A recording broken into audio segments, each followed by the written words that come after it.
Good afternoon, and thank you everyone for joining us for the Fall 2020 Climate Change Lunch Hour webinar series.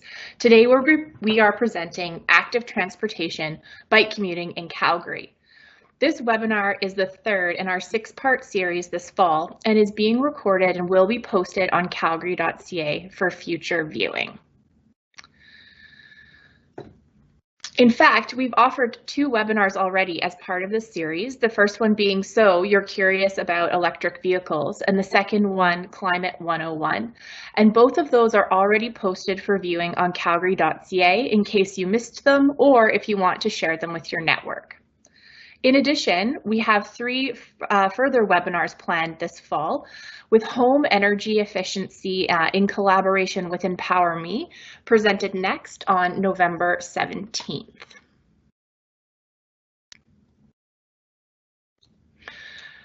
So welcome. My name is Lindsay Lunau, and I'm the Environmental Outreach Coordinator with the city. And I'm going to be your moderator for today. For today, we are using the Microsoft Teams live event platform, and as members of the audience, you can interact with myself or the other presenters using the Q&A. In addition, we also have a few ways to interact with you as audience members throughout the presentation. And we'd like to use Microsoft Forms where we're going to pose a couple of questions to get audience feedback throughout the presentation. So let's give it a try. We'll just see if folks are able to access the form.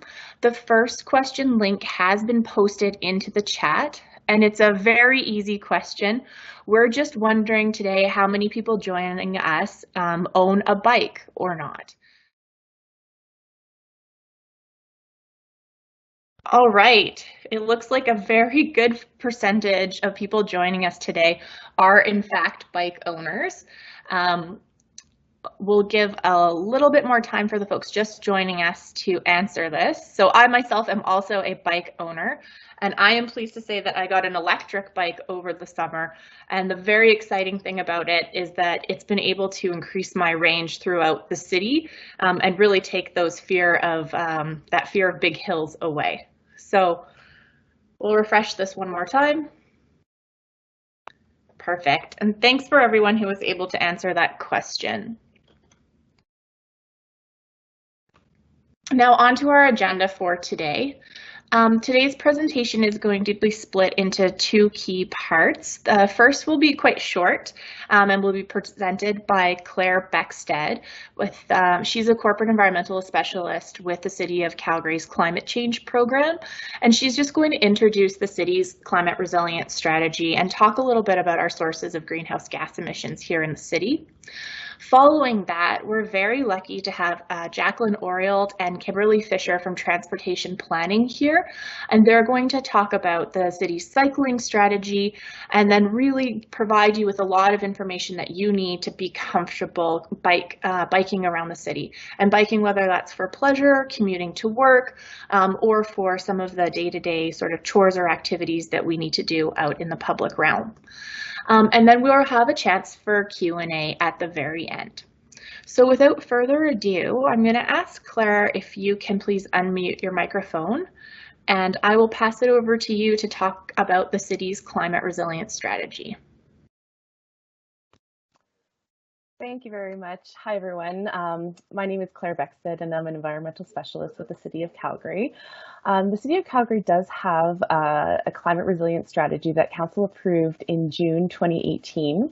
And what this plan identifies is ways to lower greenhouse gases in Calgary, as well as mitigate risk of the impact of climate action. And we really focus on what the city's role is to take action, but also enable action throughout the community. And we also, within this plan, have set greenhouse gas reduction targets. So the City of Calgary is looking to reduce our emissions to 80% below 2005 levels by 2050. So it's a fairly ambitious target, but this plan outlines some strategies to help us get there. Next slide, please. So the first thing I wanted to sort of outline that is really important to understand if we're looking at how to reduce greenhouse gases is where do our emissions come from in the first place? And so in Calgary, we have emissions that come from several sources, and it's essentially where energy is used in the city.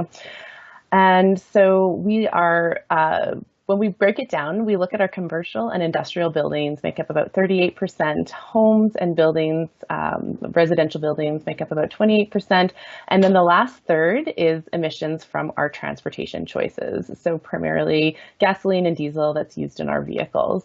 And I guess the last 1% is our waste emissions from our landfills.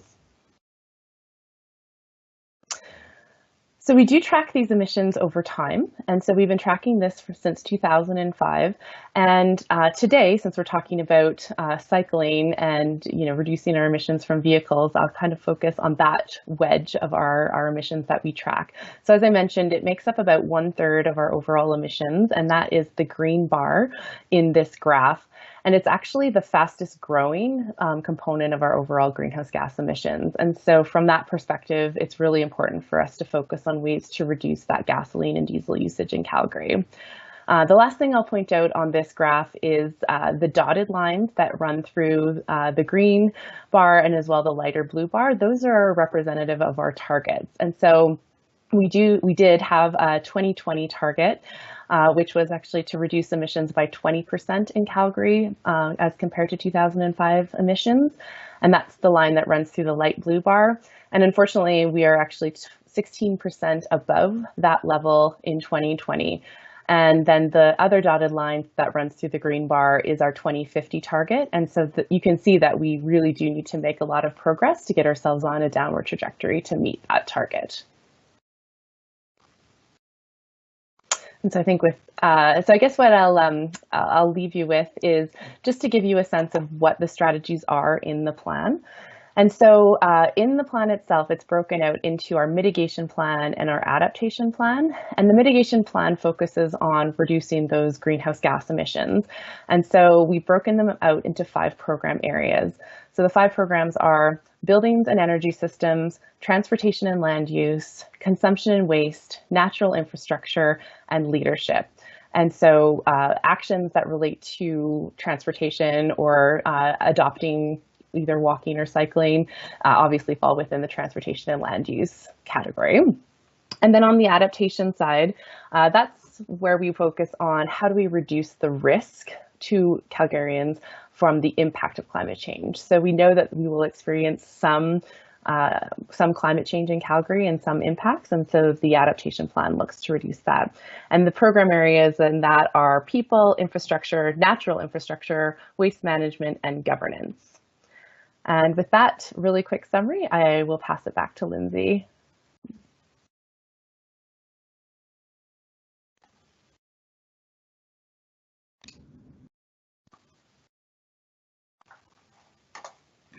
Oh, Claire, I think you have one more slide. Oh, sorry. Apologies, sorry.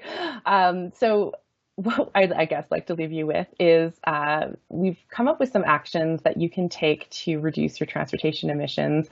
And while cycling is absolutely one of them, there are several other actions that you can take in order to reduce your emissions from either driving your car or traveling other ways. So we recommend that you don't idle your vehicle. You can walk or bike to work or school, or even your next vehicle purchase could be an electric vehicle. And so these suggestions are meant to be, easy all the way up to a little more difficult, and we've rated them on a scale of 1 to 5 to indicate how much emissions that you'll actually reduce by adopting that action. And so if you're interested in learning more or learning where else you can make changes in your life or at home to reduce emissions, you can find the full list of these actions on our website.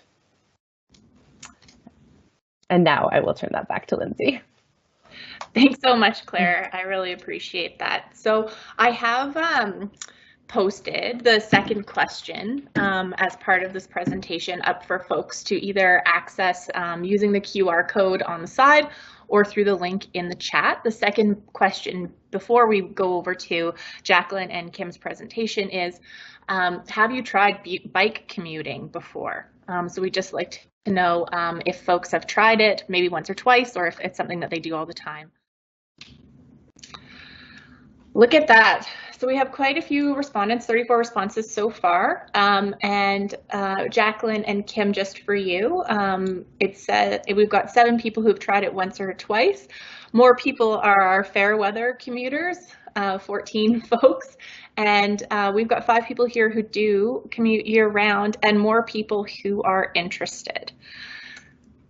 So without further ado, Jacqueline, I'll ask you to unmute your microphone and I will send you live.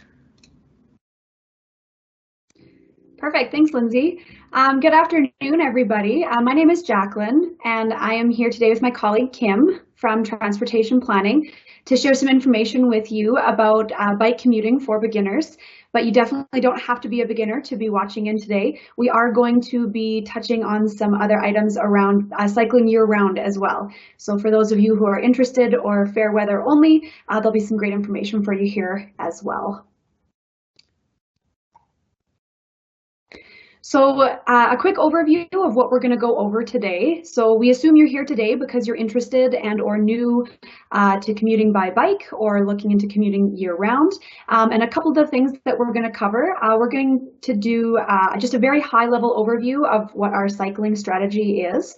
We're going to do some route planning and some getting ready to ride pieces. We are also going to touch on year-round commuting, and then hopefully, provided our timing goes according to plan, we will have some time for some additional Q&A. Hi everyone. I'm going to speak a little bit about the cycling strategy, and that was approved by City Council in 2011. And the strategy consists of 50 action items to make Calgary a more bike-friendly city. And so some of those actions include planning and designing and building and maintaining cycling infrastructure, working with community groups and partners to educate and encourage people to give cycling a try, planning and designing and building and maintaining, of course, those year-round bicycle facilities as well. So 3 main pillars with 50 action items related to making Calgary a more bike-friendly city. And then complementary in nature, the climate resilience strategy that Claire was speaking about consists of over 200 action items related to climate mitigation and adaptation. And some of those actions that are related specifically to the work that the team that Jackie and I work on in transportation planning looks at continuing to implement the action items outlined in Step Forward, which is our pedestrian strategy, our cycling strategy, and our complete streets policy, as well as adhering to some of the actions related to the Calgary Transportation Plan. And lastly, enhancing the safety and accessibility of walking and cycling for all Calgarians. So cycling in Calgary, we are very lucky to have over 1,000 kilometers of pathway. We have one of the most extensive pathway systems in North America. Our pathways are considered off-street infrastructure. We'll also be talking a little bit today about on-street protected infrastructure, which is our cycle track network downtown. And then we'll talk a little bit about on-street shared routes. So we have about 45 kilometers of bike lanes in the city, and then over 400 kilometers of blue and white bike shared routes where you share the space with people driving. So for a complete list of this, you can check out calgary.ca/bicycle. That's our landing page. It has a ton of great information about etiquette, about rules of the road, and also about ongoing transportation projects that are related to walking and wheeling in the city. Next slide, please. So we've done quite a bit of research, not only at the City of Calgary, but also through partners with the University of Calgary. And we found that the biggest barrier, people that don't currently bike in Calgary, to give cycling a try is the fact that people are uncomfortable cycling beside vehicles. General consensus in the research that the City of Calgary has done through online engagement, through our Pathway and Bikeway Plan update and our shared mobility scooter pilot, found that most people prefer to travel where there is separated space, like a pathway or a cycle track. People wheeling want to be separated from people driving, just like people walking prefer to be separated from people wheeling. And when we say wheeling, we mean things like cycling, skateboarding, inline skating, and riding scooters. We know that this demographic of people who are interested but concerned really want to see enforcement of the traffic rules and also show a strong desire for separated cycling infrastructure. Next slide, please. Thank you. We'll talk a little bit about our Center City Cycle Track Network. It was approved as a pilot back in 2015. It consists of 10 kilometers now of separated space for people wheeling, consisting of 2 east-west corridors, 1 full north-south corridor, which is 5th Street, and 3 partial north-south corridors on 7th Street, 2nd Street, and 4th Street southeast, connecting people into and out of the downtown core. It takes the comfort and safety of the pathways and brings that separation onto the roadway, which makes it a really great place to ride bikes.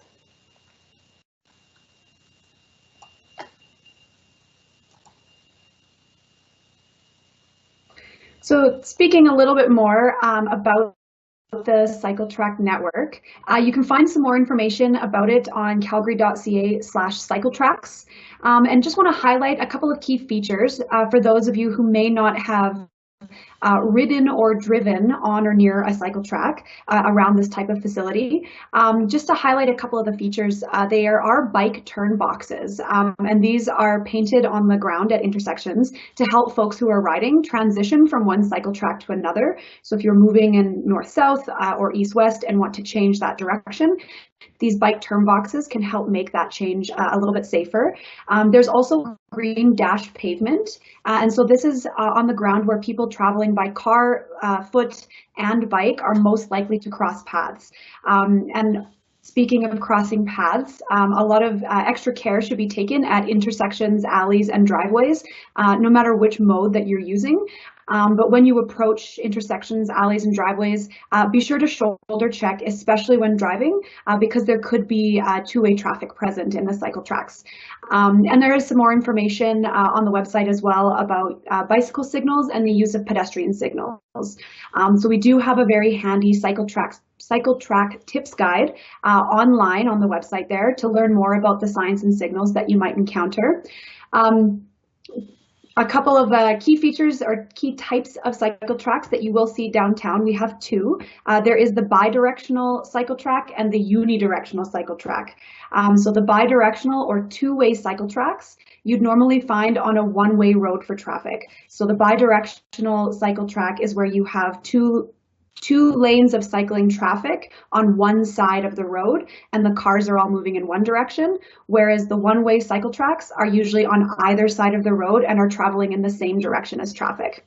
But the most important piece to remember is that all cycle tracks are considered traffic lanes. So if you are driving, please take extra care when turning across any cycle track and make sure to look both ways as two-way bike traffic might be present. And as Kim previously mentioned, we do have a number of on-street bike lanes and shared routes throughout the city. These can be identified in a couple of different ways.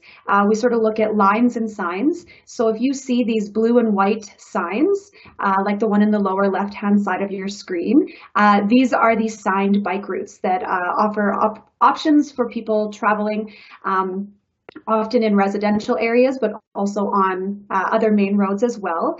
You can also find bikeways and bike routes by lines, like the painted lines that you see in the bottom middle of your screen for our painted bike lanes. And there are other pavement markings as well, like the bike stencil and the arrows that are painted on the road, indicating to both people riding and people driving that this is a shared space.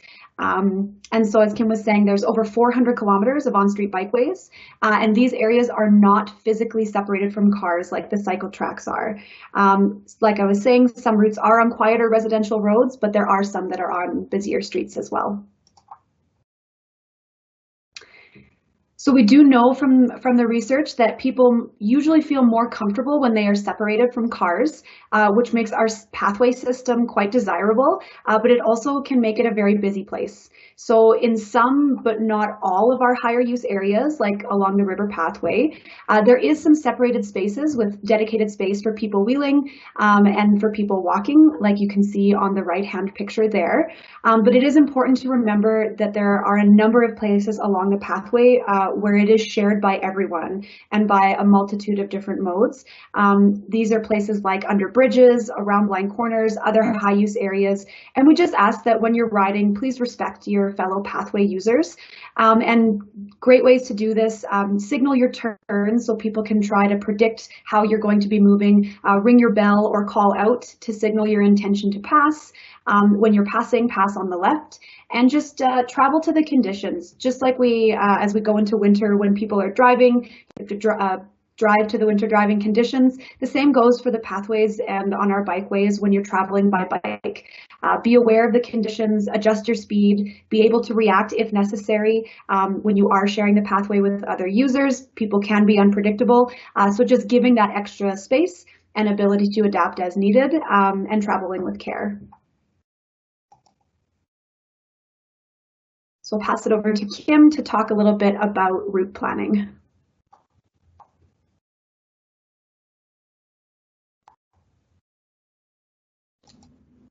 And Kim, I'm sorry, your microphone's on mute.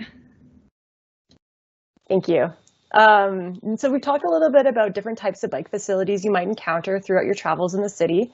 So we'll talk a little bit about planning that route. A great first start is to pull up the pathway and bikeway map online. You can find that in the City of Calgary's map gallery, maps.calgary.ca/pathways and bikeways. And our online map is an up-to-date way to plan your route and also take a peek at where there might be detours related to different weather conditions and construction, and shows which routes are cleared from snow all year round. The legend of the map shows different types of infrastructure, which covers some of the infrastructure we talked about previously. So our shared on-street routes, neighborhood greenways, which are on those quieter residential roads, our on-street painted bike lanes, cycle tracks, and pathways. And again, there's a full tab related to snow clearing to help you plan your route year-round. So some things to consider are about what your comfort level is. Are you comfortable spending a little bit of time mixing with traffic? Do you prefer to be on a separated route?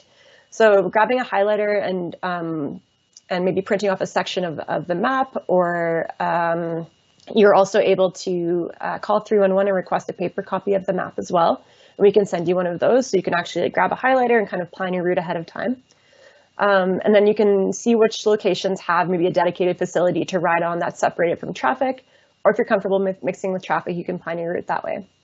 Also identifying what barriers might exist along your way. So there might be some busy intersections, or as Lindsay mentioned, some big hills that might seem intimidating. So that's one way where an e-bike really comes in handy, but you may plan to head down a hill into downtown if that's where you're working or that's where your destination is, and then find maybe a route that has a less of an incline on your way back home if you want to save a little bit of energy at the end of the day. Something else to think about is if you're comfortable traveling on the most direct route, or if you have more time where you can plan a more scenic trip, and then also considering an option for trip chaining. So what trip chaining is it means you could drive or take transit part way to your destination and then hop on your bike for the rest, or inversely riding your bike to a train or bus stop, parking there and taking transit the rest of the way. So that really helps if you live quite far away from your destination. It helps make that trip a little bit more realistic for some folks. Something else to consider is having a backup plan. So if you get a flat tire, or you have some sort of mechanical issue, or the weather takes a big change and you're not comfortable riding in those weather conditions, having a backup plan like someone you can call, transit fare, or maybe an option for a ride share to get yourself back to somewhere like home. A physical copy of the 2021 map will be available next year as well. So we're really excited for that, that next map to come out, as it will be up to date and it will have some really great user-friendly features. So the next section we'll talk about are some of those resources I alluded to in the previous slide. So visiting the pathway and bikeway map is a great start. We do also have park and bike lots that are located around 5 kilometers from the center city. These are spots where you can park your car and then bike about 5 kilometers to access downtown or the River Pathway Network.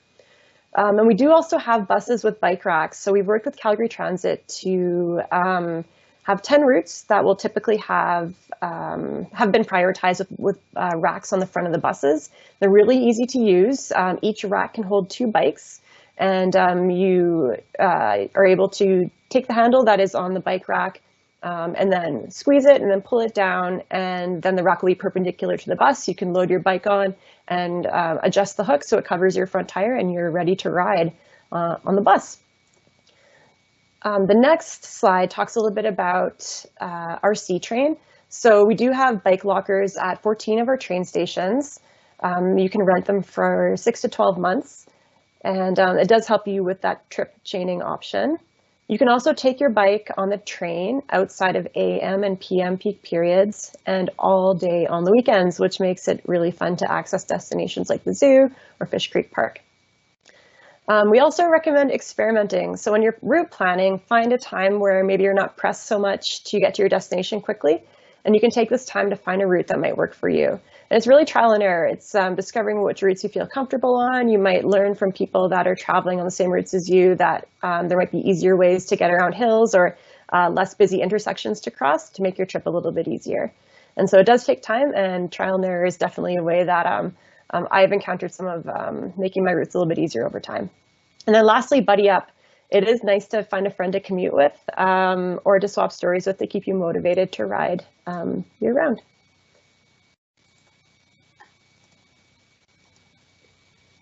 All right, so now that we have an idea of what direction we might be going in on our route, just a reminder of some of the rules of the road.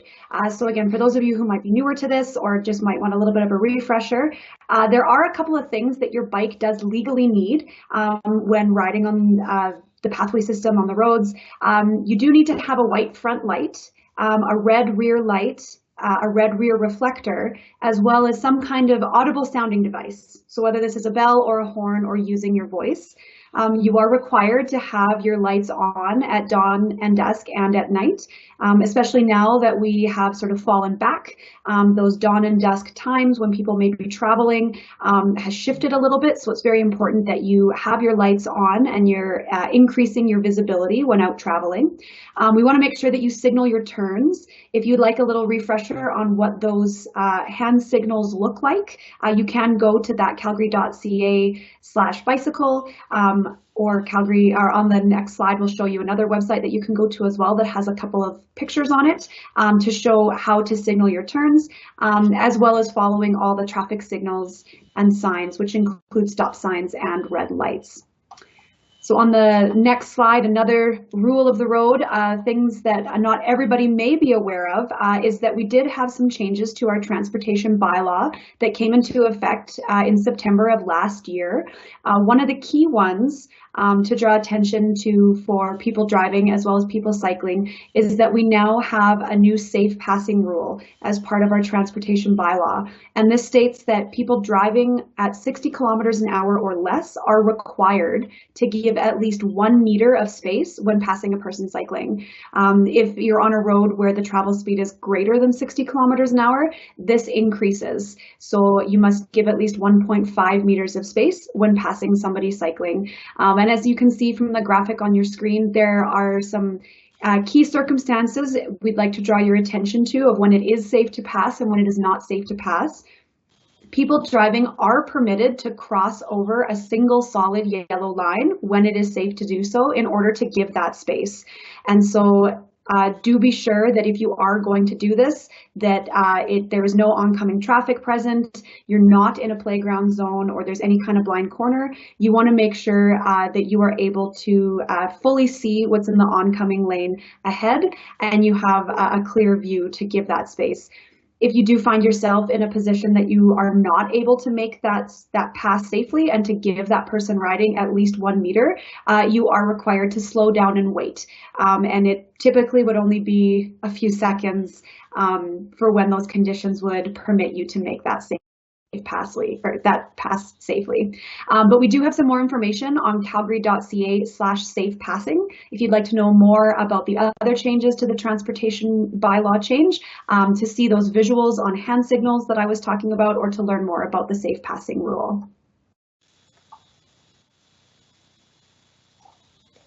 All right, so unfortunately, bike theft is a common occurrence in Calgary, and we either have had our own bike stolen or know someone who's had their bike stolen. That's unfortunately a reality of living in the city.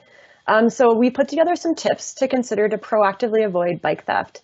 And so To be ready in case your bike does get stolen, we recommend to take a photo of your bike and record your serial number. You can find your serial number. This is available on most new bikes. Typically, if you purchase from a bike shop, they will record the serial number for you, and they may offer to store it for you as well. But you can find the serial number if you flip your bike over, and it's located on the bottom bracket of your bike. In the image, it's the circle that's red over top of the green bike. And record that. And a really great spot to upload it is onto bikeindex.org. And so this is a web page that is supported by the City of Calgary, or the Calgary Police Service, sorry. So they work in partnership with Bike Index. And so if your bike does get stolen, you can flip your Bike Index profile to stolen mode. And if your bike is recovered, the police can more easily reunite you with your bike. It's a great initiative that just came into effect this year, and it's been really successful in other North American cities. So hopefully this helps reduce some of, or helps recover more bikes to their rightful owners. And then, of course, how to lock up your bike safely.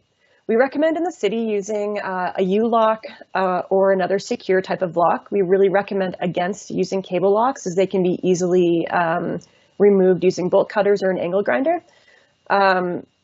Any lock probably could be dismantled by a bike thief if they really want to, but the point is to try to deter them from trying to remove it from the lock. So we recommend locking up your bike frame and locking up any removable parts like quick release portions of your bicycle. So we recommend locking up that frame and then your back wheel into the lock as well when you affix it to the bike rack. So these are a few tips just to keep yourself and your bike safer.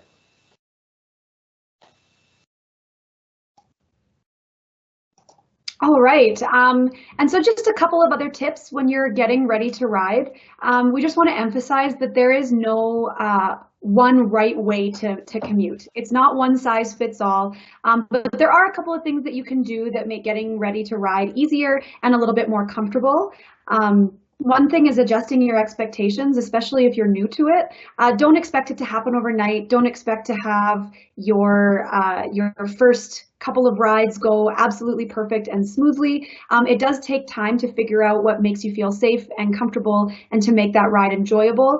I know I personally have experienced changing from riding with a backpack to a pannier. I found riding with a backpack made me feel a little bit hot, and I'm looking at putting a basket on my bike as well. Looking into the different types of bikes that there are out there. There's a number of bike shops around the city who have a wealth of experienced staff who can help you get the right bike for you, whether that's an e-bike, an upright bike, something a little bit sportier. There's all different types out there. As Kim was saying, you want to make sure you have a good lock. Maybe have a change of clothes or a shower kit with you or at your destination. This can help you sort of freshen up and feel ready for your day if you're riding first thing in the morning. We do also recommend that you have bus fare or train tickets just in case, Calgary weather can change on a dime. And so maybe the way you went into work is not the way that you're going to be coming home. We do encourage you to have a flat repair kit or a tire pump. But do know that if you are somebody who has AMA roadside assistance, that AMA does support bike roadside assistance.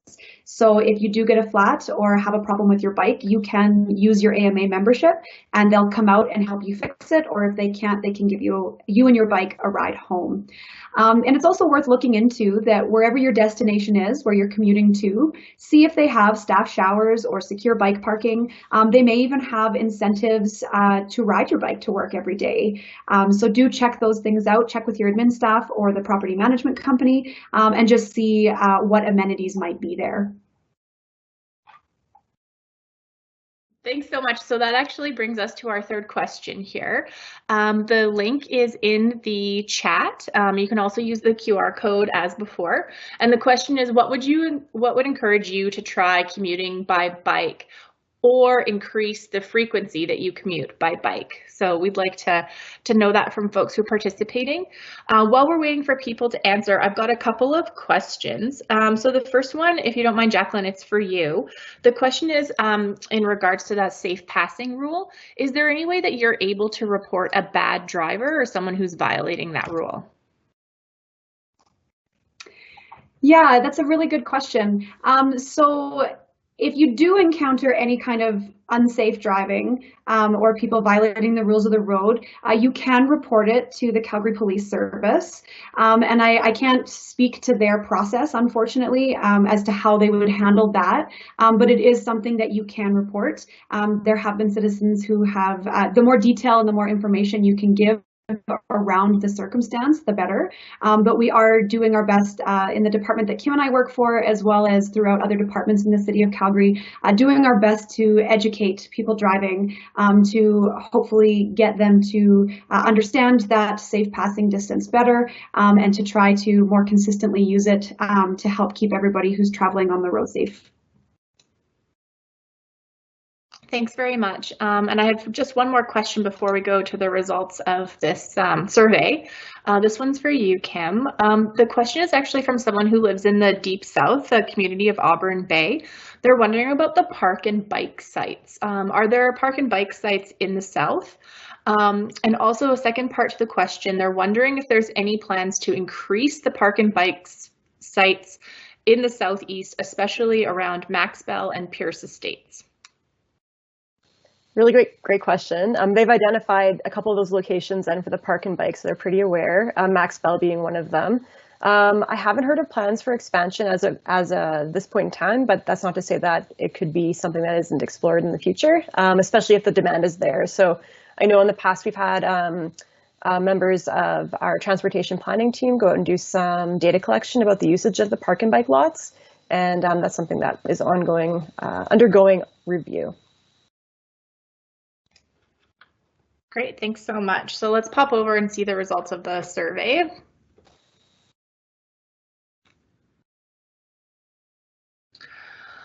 All right, so it looks like the two highest barriers that people are reporting are that they need to have a safe place to store their bike, and also if you don't have to share a lane with cars or have that interaction with cars, so those separated spots, which I think was also identified in that study.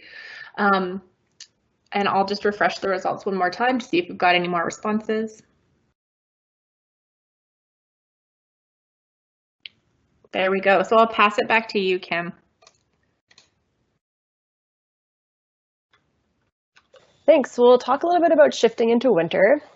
We have an amazing pathway system and on-street bike system, and over 500 kilometers of our pathway and as well as our cycle track network are cleared within 24 hours of the end of a snowfall, considered priority 1, to keep Calgarians on the move.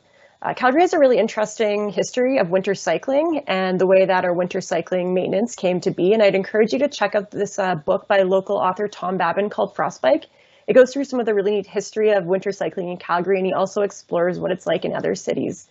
And we also have, we hosted the 2019 Winter Cycling Congress here in Calgary, where we hosted a number of practitioners, researchers, engineers, planners, and advocates to talk about making cycling more accessible for people of all ages and abilities year-round. And we'll talk a little bit on the next slide about a few tips to get yourself ready to roll. So there's a number of local folks who bike year-round. They use the hashtag on Twitter, FrostBike, which is really fun. And one of those people is local blogger Lindsay Bleak, and she writes a blog called This Mom Bikes. You can check out her webpage, thismombikes.net. She talks about 10 simple things to think about before you head out on your winter bike ride. And a lot of them are just related to giving winter cycling a try. So we recommend heading out on a sunny day when the weather's nice and maybe there's some fresh snow on the ground. You can get comfortable giving your bike a ride in the winter. Some things you may want to consider are the investment in studded tires, which are basically like winter tires for your bike. There is also a great recording of our latest Shift into Winter event that happened in October, and Lindsay will post that link in the blog. So it has some resources, some tips from the session, and then also a recording where you can learn from 4 different people from across the country that bike year-round and some of the joys and pains, I guess, of winter cycling for them. So it's a lot easier than most people anticipate, and it's really fun, and it's a great way to connect with your surroundings and stay active year-round.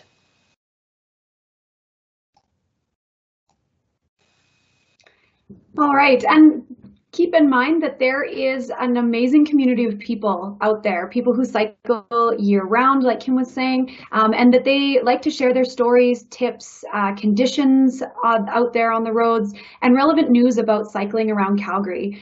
So you can see some of the icons on the screen there. If you enter any of these organizations into a search engine, you're going to find lots of great community resources about cycling in Calgary. Unfortunately, COVID has impacted in-person events and courses. However, historically, Bike Calgary has offered an urban cycling skills course as a way to help riders become more comfortable with riding on street. So we encourage you to contact them directly. As well as the folks at Two Wheel View, who offer volunteer mechanic and bike repair. And especially if you are looking to expand into cycling all year round, but maybe don't want to take your pristine, nicer bike out on the saltier Calgary roads. If you're looking for a bike that you could use in the winter, Two Wheel View does sell refurbished bikes with proceeds going to their youth programming. So it's worth giving them a check out and seeing if perhaps a different bike or a new bike might be one that you might want to use in the winter. And just to leave you with a couple of thoughts on our next to last slide here, it's really important for us, especially in times of higher stress, to find ways to alleviate that. And I know that we all have been living in uncertain and stressful times. So just to leave you with a couple of final thoughts about mindsets and knowing that you belong in this space. And if you're thinking about trying commuting for the first time or thinking about getting out and winter biking for the first time, having that patience, that predictability, you do belong in this space. Have some fun with it.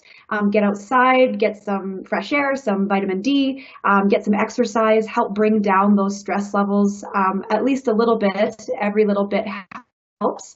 And maybe help bust out of a rut or routine that you might be in by trying to establish some new patterns and new routines. And maybe get social. Just try going out for a social ride, test out the waters or the roads, I guess, as they will be. And just take your time and enjoy it. It is really a lot of fun. And so we are so glad that you came here to join with us today. And I think that brings us, if I'm looking at the time, we do have maybe a few minutes for some Q&A. Great, thank you so much. And we do have some questions coming into the Q&A. One of them is a jump off from a question we asked earlier about reporting bad drivers. The converse side of that, is there any way that people are able to report poorly behaving cyclists or cyclists who are not following those rules of the road and giving the rest of us a bad reputation? I can take a stab at this one. The same way you would report a bad driver, you can report someone that is cycling erratically or dangerously to the Calgary police. If you have an opportunity to speak to this person, they're willing to have a conversation with you. It's a nice way to be an ambassador and just remind folks of the rules of the road and rules of the pathway, because we're all out there together. And at the end of the day, we all want to get to our destination safely. So it's about respect and empathy and ensuring that we follow the rules of the road as people that are riding bikes as well. Excellent. And the next question that came in is related to pathway signage. Are there any plans to improve the signs on pathways? Some of them are very small and sometimes they're few and far between. I can answer this one as well. Recently approved back in January, Council approved a set of network principles to plan and design bicycle or walking and wheeling facilities for folks of all ages and abilities. And one of those network principles is related to getting around. And so people need to have really great wayfinding to let them know where they're going, where they are, and how to plan their route while they're on the go. So I know that Parks Pathways is exploring improvements to their wayfinding system. And then I suspect in subsequent years, we'll see an update to our on-street bike facilities as well in regards to wayfinding. Great, thanks very much. The next question I think is for Jacqueline. Jacqueline, do you know if there are any plans to expand the cycle tracks that you presented about, the downtown cycle tracks specifically? Yeah, well, the ultimate goal is to provide infrastructure as much as we can when we can. So we are always restricted by resources and by budget. But as we come to understand the patterns and the use and where people are riding, we did most recently add some to our cycle track network on 4th Street by the National Music Center. Kind of from 9th Avenue down towards the Pathways re-addition that we have made. And so, yes, I mean, the short answer is yes, we do plan to expand it when and where we can, but it is definitely piece by piece and bit by bit.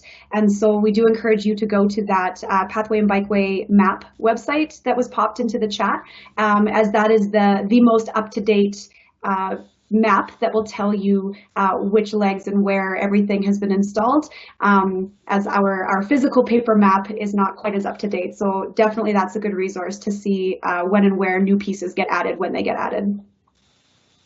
I will also add a couple notes if possible. 2nd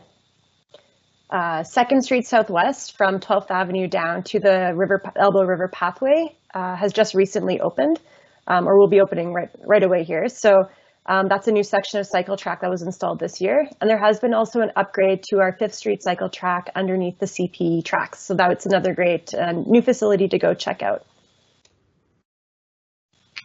Excellent. We've got a new question here in the chat. The question is, when riding on the road, should you be riding with or against traffic? The question is more related to side streets. Okay, Jacqueline? Yeah, I can answer that one. So when you are riding a bike and you are riding on the road, you are considered a vehicle. So you would be going in the same direction as traffic. So I'm assuming this might come from a question that it's slightly different than if you were walking. And if you were walking on a road that didn't have a sidewalk or anything like that, that you would walk against traffic. When you are riding a bike, you are to ride in the same lane, same direction as traffic.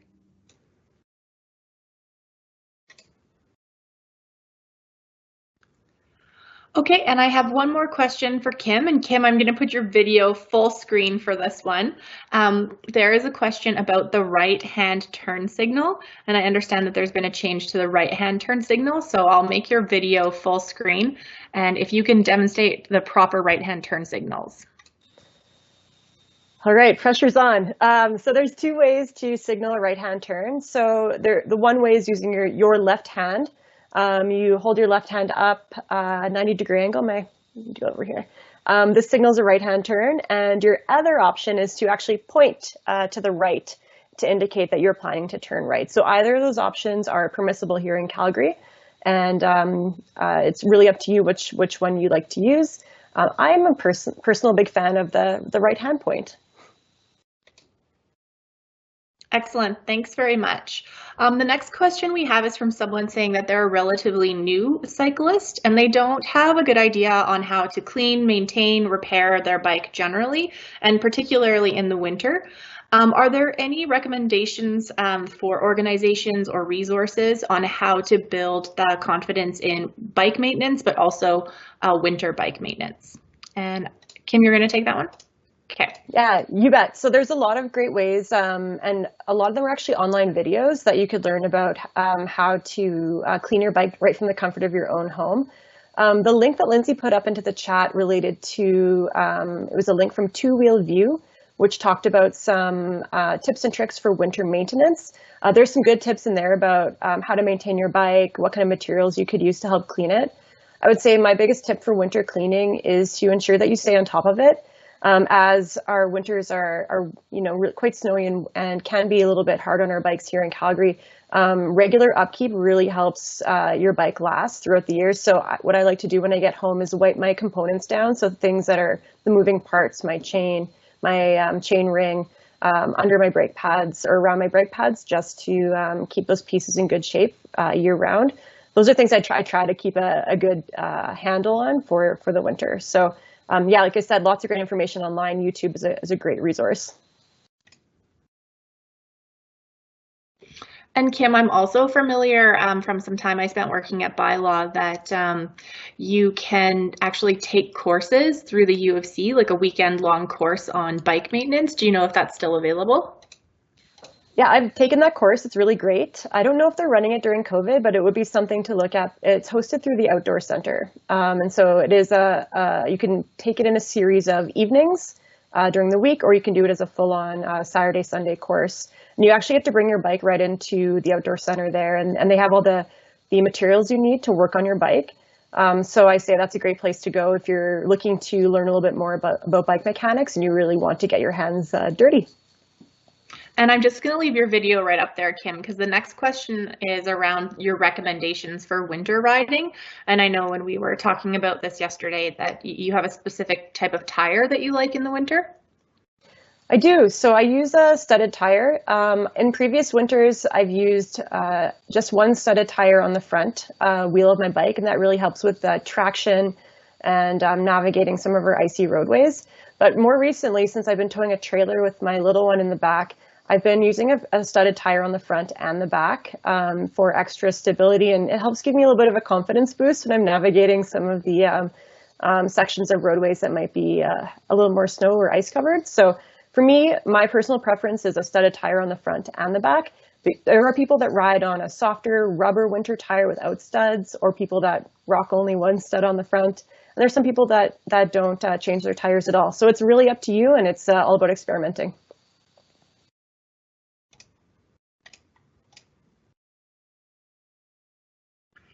Great, so I think that brings us to the end of all the questions. I'm just going to double check.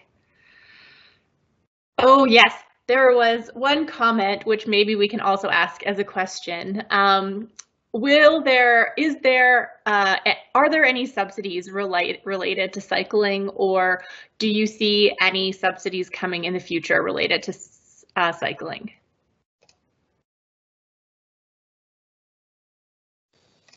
Okay, Kim. Well, we know that there's a number of other cities and towns across North America that have adopted all sorts of subsidies related to studded tires or e-bike incentives.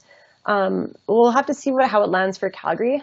We don't have anything in the books planned for next year per se, but it is a conversation we're having on an ongoing basis. It'd be great. And I think Jackie. I was just going to add to that. It's one we always encourage people to advocate for what you would like to see. So if that's something that is important to you and we want to see more of, you as a citizen have every right to connect with your councillor, your MLA, and to advocate for those types of programs and incentives. And we all know that sort of the more voices you can get advocating for something, the more likely you might see some change. So we do encourage you to have your voice heard. Wonderful. Well, thank you everyone for joining us over your lunch hour to learn a little bit more about bike commuting in Calgary. Of course, any of us can be reached by email. It's our firstname.lastname@calgary.ca. Or you can check out the many great resources that we've published in the chat. I'd also like to thank Jacqueline and Kimberly and Claire for joining us today as presenters and going through this webinar. Just a quick reminder that we do have 3 more in our fall lunch hour webinar series. The next one on November 17th about home energy efficiency in collaboration with Empower Me. I'd also like to share with you that we're going to be sending a quick follow-up email, which will have some of the resources that were published in the chat for you, and as well a quick survey. Please fill out the survey, especially sharing any comments with us on things that you might like to see as topics in the future, and let us know if this met your needs or if you'd like to have something more in detail about bike commuting in Calgary. So thank you everyone so much for joining us, and have a great rest of your day.